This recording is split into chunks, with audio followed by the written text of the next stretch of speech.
Long ago, in a time when gods walked the earth and mortals trembled at the sound of their names, there existed a forgotten realm hidden in the deepest depths of Tartarus.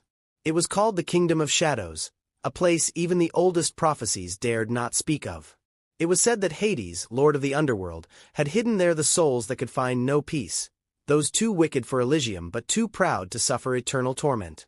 One day, a warrior named Calidor, once a great fighter in the world of the living, stood before Hades' throne and dared to ask a question no one had ever spoken before.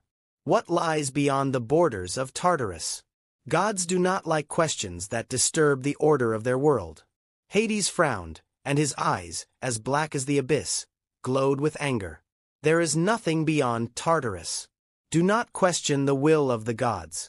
But Calidor did not leave. He had spent his life challenging death. He would not stop even now. That night, while the Styx twisted peacefully in the darkness, Calidor crossed the boundary of Tartarus and entered the Forgotten Lands.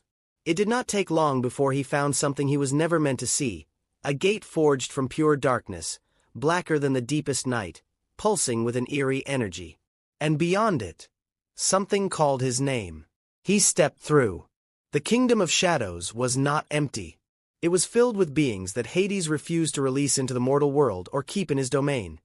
Banished gods, forgotten demons, and souls that should not exist. Their eyes burned with hatred, and their hands clawed toward the world of the living. Hades, sensing that the gate had been opened, arrived in a fury greater than ever before. In an instant, the Kingdom of Shadows began to collapse, its inhabitants torn apart by their own nightmares. But Calidor never returned. Some say he became the gatekeeper, trapped between worlds, forever hearing the whispers of souls that will never know peace. Others claim his scream still echoes in the underworld to this day. One thing is certain. Since that night, whenever someone on earth utters the name Calidor, a black shadow shifts in the darkness, and from afar, a whisper asks, "What lies beyond the borders of Tartarus?"